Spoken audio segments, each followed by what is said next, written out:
আপু, আমার স্বামীর পেনিসটা ছোট আর সে 5 মিনিটের বেশি পারে না, কি করলে সমাধান পাবো? ধন্যবাদ আপু, সুন্দর একটা কমেন্ট করার জন্য। রমজানুল মোবারক। দেশের এবং প্রবাসের ভাই বোনদের প্রতি সালাম। আসসালামু আলাইকুম। আমি প্রভাষক ডাক্তার রিক্তা পারভিন, হোমিওপ্যাথি এবং আয়ুর্বেদিক চিকিৎসক। চেম্বার সেবা হোমিও কমপ্লেক্স অ্যান্ড সেবা ডিজিটাল ল্যাব, উপজেলা মডেল মসজিদের পূর্ব পাশে, শিমুলিয়া, মাগুরা। আজকে খুব কমন একটা প্রশ্নের অ্যান্সার করব বা কমেন্টসের অ্যান্সার করব, যে প্রশ্নটা অনেকেই করে থাকেন বা চিকিৎসা নিতে চান। তো তেমনই একটা কমেন্ট আমার কোনো এক শুভাকাঙ্ক্ষী অর্থাৎ আপু করেছেন। উনি করেছেন, আপু, আমার স্বামীর পেনিসটা ছোট আর সে 5 মিনিটের বেশি পারে না, কি করলে সমাধান পাবো? ধন্যবাদ আপু, সুন্দর একটা কমেন্টস করার জন্য। এই যে কমেন্টসটা আমি পড়লাম, এরকম কমেন্টস কিন্তু বহু অনেকেই করে থাকে, অনেক পুরুষ ভাইরা করে থাকে, অনেক বোনেরাও করে থাকেন, যে তার লিঙ্গ ছোট এবং সে দীর্ঘ সময় সহবাস করতে পারে না। এখন এটাকে দুইটা ভাগে ভাগ করা যায়। এখন অনেকের আছে যে যৌন অক্ষমতা হয়ে গেছে, তো সেই ক্ষেত্রে তার লিঙ্গটা ছোট হয়ে গেছে এবং দীর্ঘ সময় সে সহবাস করতে পারছেন না। আবার অনেকের আছে যে যৌবনের শুরুতেই তার লিঙ্গ ছোট,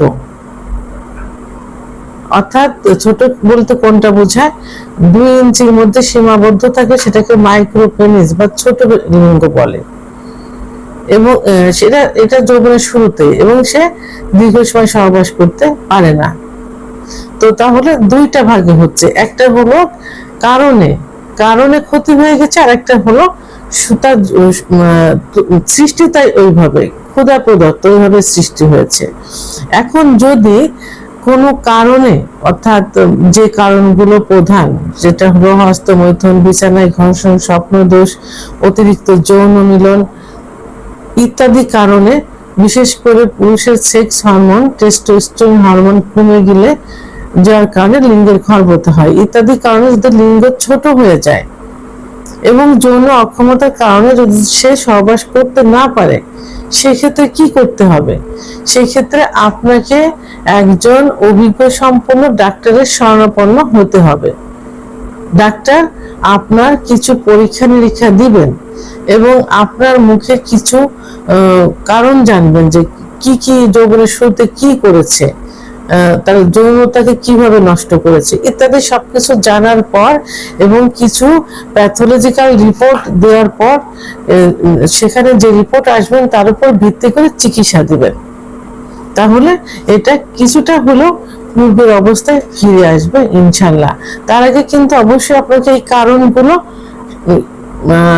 বাদ দিতে হবে এবং অবশ্যই একজন অভিজ্ঞ সম্পন্ন হোমিওপ্যাথি ডাক্তারের শরণাপন্ন হতে হবে, কারণ একমাত্র হোমিওপ্যাথি চিকিৎসার মাধ্যমেই কিন্তু এই সমস্যার সমাধান করা সম্ভব। কারণ প্রত্যেকটা লক্ষণ হোমিওপ্যাথিতে আছে, যার কোনো পার্শ্ব প্রতিক্রিয়া নেই। অন টাইম নেই এটা বলা যাবে না, অন টাইমও আছে, কিন্তু ডাক্তারের উপর নির্ভর করবে ডাক্তার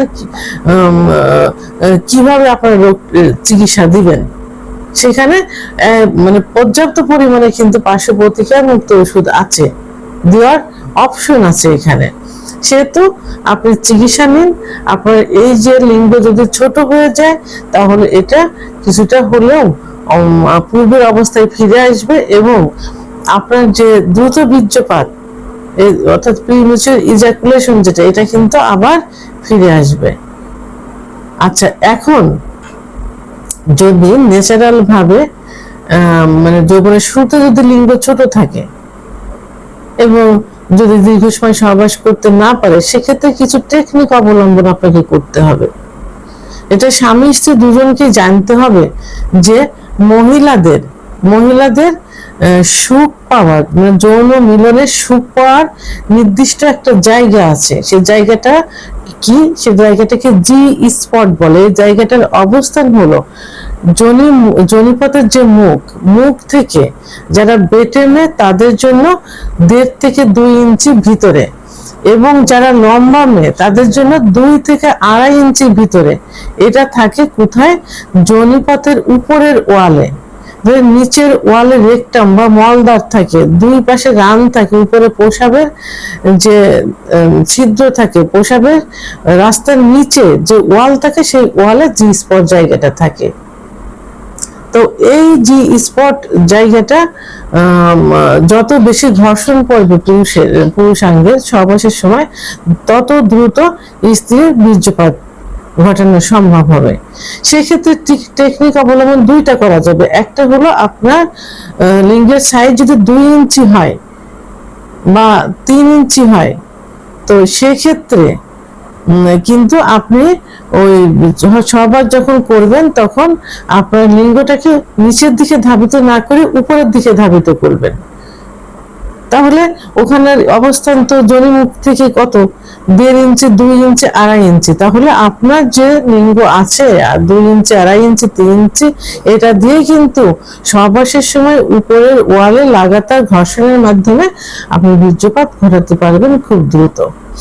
এরপরে আরেকটা অপশন হলো যে যদি স্বামীর বীর্যপাত দ্রুত হয়ে যায়, সেই ক্ষেত্রে মহিলাদের একটু টেকনিক অবলম্বন করতে হবে, কারণ দুজনের সমঝোতার মাধ্যমে সংসারটাকে টিকে রাখতে হবে। কারণ জৈবিক চাহিদা এমন একটা চাহিদা, যেটা চাহিদা পূরণ না হলে স্বামী স্ত্রীর সম্পর্ক কিন্তু নষ্ট হয়ে যায়। তো এই জন্য যাদের লিঙ্গ ছোট থাকে এবং দ্রুত বীর্যপাত হয়ে যায়, সেই ক্ষেত্রে স্ত্রী কি করতে পারেন, স্বামীকে নিচে শুয়ে, সাধারণত নর্মাল ভাবে স্ত্রী নিচে থাকে, স্বামী উপরে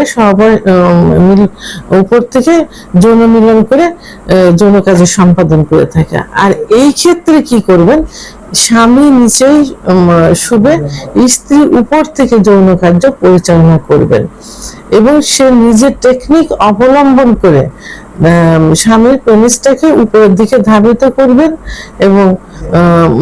এবং বিভিন্ন টেকনিক অবলম্বন করে কোন পজিশনে গেলে তার পুরুষাঙ্গটা, তার যে থাকে জরায়ু মুখ থাকে, জরায়ু মুখে ঘর্ষণ করবে, জি স্পট জায়গায় ঘর্ষণ করবে, নিজে টেকনিক অবলম্বন করে সেটা করবেন। এতে একটা পজিশন পেয়ে যাবেন, নিয়মিত সেই পজিশনে সহবাস করলে নিজেও কিন্তু সুখ অনুভব করবেন।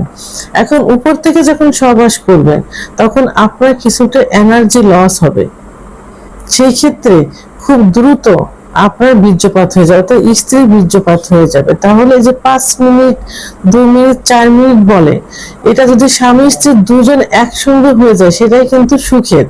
তাহলে এখানে আপনিও কষ্ট পাচ্ছেন না, স্বামীও কষ্ট পাচ্ছে না। তাহলে ছোট পেনিস থাকলে দুইটা টেকনিক অবলম্বন করতে হবে। একটা পুরুষ করবে সহবাসের সময় যে স্পট জায়গায় উপরের দিকে থাকে, লিঙ্গটাকে উপরের দিকে ধাবিত করে লাগাতার ঘর্ষণ করলে দ্রুত বীর্যপাত হয়ে যাবে, স্ত্রী সুখ অনুভব করবে। আর একটা হলো স্ত্রী উপর থেকে সহবাস করবে নিজের টেকনিক অবলম্বন করে, যে স্পট জায়গাটায় পেনিসটায় লাগাতার ঘর্ষণ দিতে থাকলে দ্রুত বীর্যপাত হয়ে যাবে। ভিডিওটি সম্পর্কে যদি কোনো মতামত থেকে থাকে অবশ্যই কমেন্টসের মাধ্যমে জানাবেন। আর ভিডিওটি ভালো লাগলে লাইক, কমেন্ট, সাবস্ক্রাইব করে আমার সঙ্গে থাকুন। আল্লাহ হাফেজ।